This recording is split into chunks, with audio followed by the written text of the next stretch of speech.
बड़ी खबर जम्मू कश्मीर से सामने आ रही है। आपको बता दें कि शरपसंदों ने स्कूल में आग लगा दी। बूटो कुलगाम में बीती शब ये हादसा पेश आया है। तजुर्बागाह और मिड डे मील के लिए अशिया रखी गई थी जिनको नुकसान पहुंचा है। काफी अहम खबर जम्मू कश्मीर से जुड़ी हुई। शरपसंदों ने स्कूल में आग लगा दी है। बूटो कुलगाम में बीती शब ये वाकया पेश आया है। तजुर्बागाह और मिड डे मील के लिए अशिया रखी गई थी जिनको नुकसान पहुंचा है। बूटो कुलगाम में बीती शब वाकया पेश आया है। शरपसंदों ने स्कूल में आग लगा दी है जिसकी वजह से मिड डे मील के लिए रखी गई अशिया को नुकसान पहुंचा है।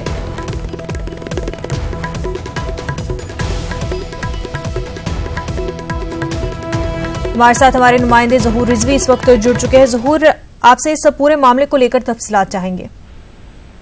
देखिए बनज़र, मैं आपको बताऊं कि ये जो वाकया है कल शाम 9 बजे के आसपास हुआ है। 9 साढ़े 9 के आसपास हुआ है जी। ये स्कूल है वट्टू मंजगाम इलाका है, नूराबाद का कुलगाम का इलाका है और ये जून दमाल हांजीपुरा में पड़ता है।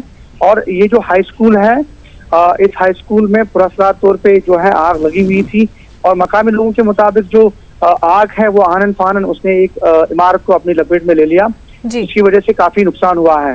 वहाँ पे एक लेबोरेटरी भी थी, एक मिड डे मील का एक कमरा भी था जिसमें मिड डे मील का सामान वगैरह रखा गया है और भी कुछ अशिया वगैरह रखी गई थी, वो जलकर खाकसर हो गई है।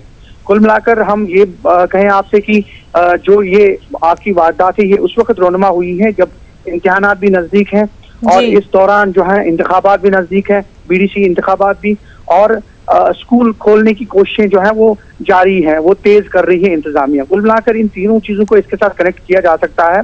अब पुलिस मामले की तहकीकात कर रही है, एफआईआर लॉन्च किया गया है इस मामले के हवाले से और पुलिस ने जो है वाकये का नोटिस लेते हुए तहकीकात शुरू कर दी है।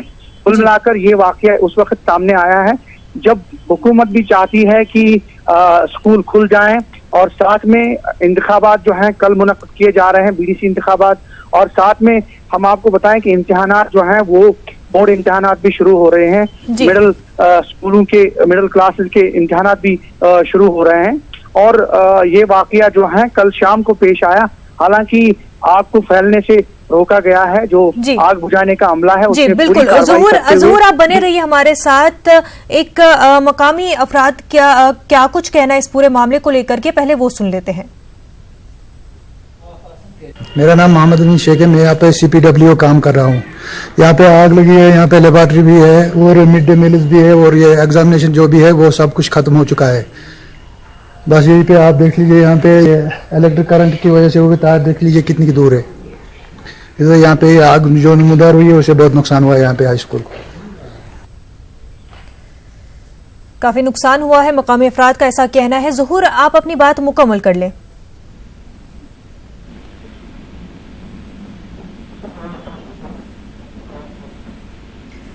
जी ज़हूर, आप तक हमारी आवाज पहुंच पा रही है? ज़हूर, आपसे जानना चाहेंगे कि जिस तरह से तहकीकात अभी जारी है तो क्या कुछ पता चल पाया है कि कौन वो लोग हैं जो इस पूरे वाकये के पीछे है?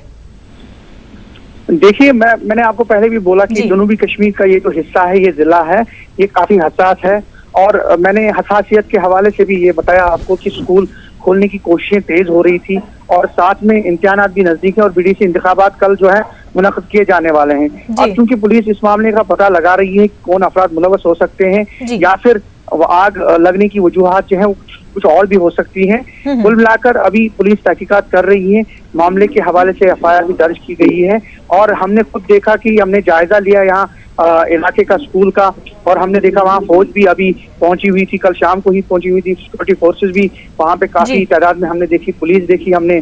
और कुल मिलाकर जो मामले की हसासियत है उसके हवाले से जो चीजें हैं वो बिल्कुल अयां हैं और कुल मिलाकर अभी पुलिस जो भी रिपोर्ट सामने लाएगी वो अभी देखना बाकी है। जी मुनज़्ज़ा। बिल्कुल ज़हूर, इस वक्त जो है तहकीकात इनिशियल स्टेज पर जारी है। क्या कुछ वजह है इस आग के लगने के? क्या किसी शरपसंद ने आग लगाई है या फिर आग लगने की वजह कुछ और है? अभी तहकीकात जारी ही है और ऐसे वक्त पे ये हो रहा है जब BDS के इंतखाबात भी होने और स्कूल्स की रीओपनिंग भी हो रही है। ज़हूर, बेहद शुक्रिया आपका। इस वक्त की बड़ी खबर जम्मू कश्मीर से। हिंदुस्तानी फौज की बड़ी कामयाबी, पुंछ में LOC के करीब 2 पाकिस्तानी मिसाइल शेल तबाह किए गए हैं। हिंदुस्तानी फौज ने मिसाइल शेल को तबाह कर दिया है। काफी अहम खबर इस वक्त जो कि जम्मू कश्मीर से आ रही है। हिंदुस्तानी फौज की बड़ी कामयाबी, पुंछ में एलओसी के करीब 2 पाकिस्तानी मिसाइल शेल को तबाह कर दिया गया है। हिंदुस्तानी फौज ने पुंछ में एलओसी के करीब 2 पाकिस्तानी मिसाइल शेल को तबाह कर दिया है। काफी अहम खबर जम्मू कश्मीर से, पुंछ में एलओसी के करीब हिंदुस्तानी फौज ने 2 पाकिस्तानी मिसाइल शेल को तबाह कर दिया है।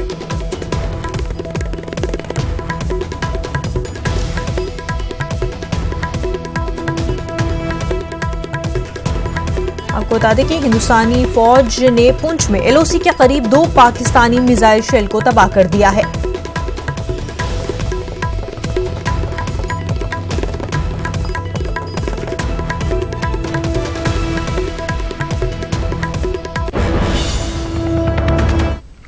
आगे बढ़ते हैं। श्रीनगर में जम्मू कश्मीर के डीजीपी दिलबाग सिंह की प्रेस कॉन्फ्रेंस हुई, जिसमें उन्होंने मीडिया से खिताब करते हुए कहा कि अब मिलिटेंटों के खिलाफ ऑपरेशन में तेजी आई है, जिसके नतीजे में मिलिटेंसी में कमी आ रही है।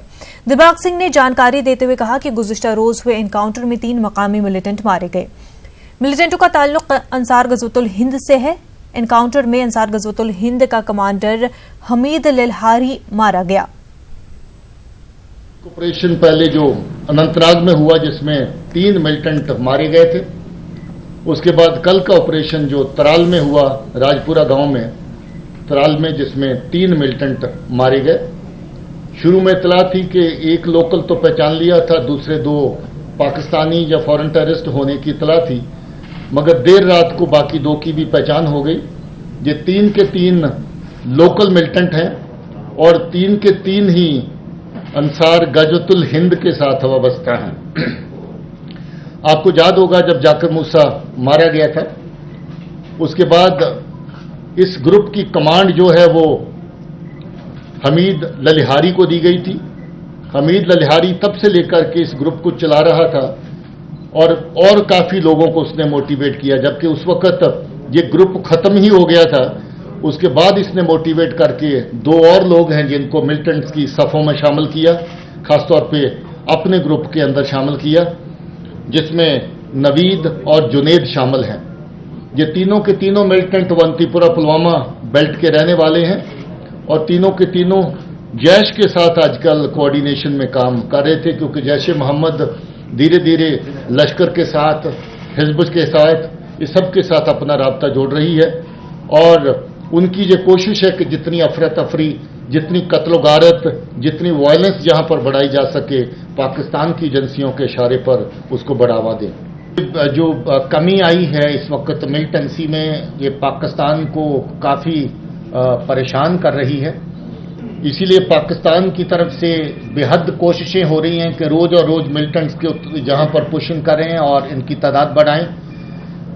कुछ मिलिटेंट इन्फिल्ट्रेशन हुई है और बहुत सारी जो उनके अटेम्प्ट्स हैं उनको असफल कर दिया गया है, उनको फेल कर दिया गया है। अभी भी आप देखिए अगर तो सीज फायर वायलेशन का सिलसिला रजौरी पुंछ के एरिया में, हीरानगर सांबा के एरिया में, करना और उरी के एरिया में, मशल के सेक्टर में, केरन के सेक्टर में, गुरेज के सेक्टर में लगभग रोज की बात हो गई है। और जब जब सीज फायर वायलेशन पाकिस्तान करता है उसकी कोशिश होती है कि मिलिटेंट रैंक्स को इस तरह पुश किया जाए। हाल ही में अभी आर्मी की कार्रवाई का भी आपने जिक्र सुना, उनके बारे में उन्होंने खुद बताया है और मीडिया में आया है, उसके बारे में मैं ज्यादा कमेंट नहीं कर सकता क्योंकि उनको फैक्ट्स का उनको मालूम है। मगर अभी भी जो लॉन्चिंग पैड बिल्कुल लाइन ऑफ कंट्रोल के पास एक्टिव है, आर्मी और उनकी ISI पूरी तरह इन्वॉल्व है कि ज्यादा से ज्यादा मिलिटेंट रैंक्स को इस तरह क्वेश्चन किया जाए।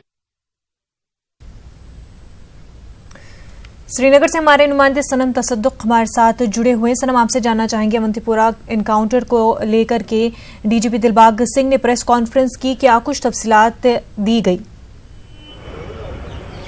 जी मुनज़्ज़र, जैसे अभी आप सुन रहे थे जो दिलबाग सिंह इस एनकाउंटर के बारे में बता रहे थे और यहाँ पे जो मौजूदा हालात है वादी में उस पर भी वो बात कर रहे थे। उनका ये कहना है कि जो AGH जो गज़वत-उल हिंद है उसका खात्मा हो चुका है। और लेकिन उन्होंने साथ में ये भी कहा कि जो OGWs है, कभी ऐसा होता है कि फिर जो OGWs है वो कमान संभालते हैं और उसके बाद फिर से जो पार्टी को एक्टिवेट करते हैं। और उन्होंने साथ में ये भी कहा कि जो ये एनकाउंटर है बहुत बड़ी सफलता है सिक्योरिटी फोर्सेस के लिए, खासकर जो इसमें लल्हारी का मारा जाना फोर्सेस के लिए बहुत बड़ी कामयाबी से उन्होंने ताबीर की। और उन्होंने ये कहा कि जो जाकिर मूसा से ज़्यादा जो उसके टाइम पे जब वो कमांडर थे उतना काम नहीं हो पाया था, उतना डैमेज उन्होंने नहीं किया था जितना लल्हारी ने किया। चाहे वो वहाँ पे जो अभी हाल ही में जो किलिंग्स हुई है, जो फ्रूट ग्रोवर्स पे फायर हुआ, या फिर जो बाहर के मज़दूरों पे जो फायरिंग हुई या फिर जो हमले हुए, उसमें उनका हाथ है। और वही जो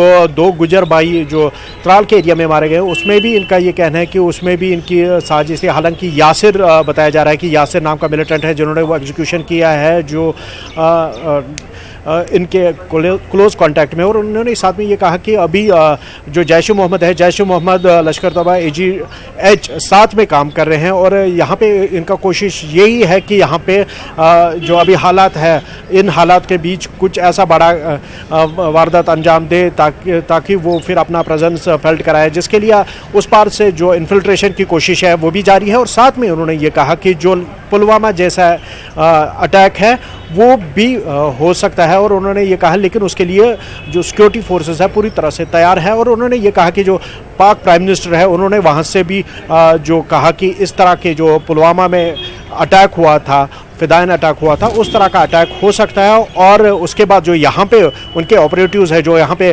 फील्ड में काम कर रहे मिलिटेंट्स हैं, वो इस फिराक में ज़रूर है कि वो इस तरह की कोई कार्रवाई अंजाम दे सके। लेकिन उसके लिए उन्होंने कहा कि DG का कहना था कि सिक्योरिटी फोर्सेस पूरा चौकस है और इस तरह की किसी भी सूरत हाल से निपटने के लिए वो तैयार है। जी मुनज़्ज़ा। सनम, अगर श्रीनगर की बात करें तो आज किस तरह की सूरत हाल देखने को मिल रहे हैं?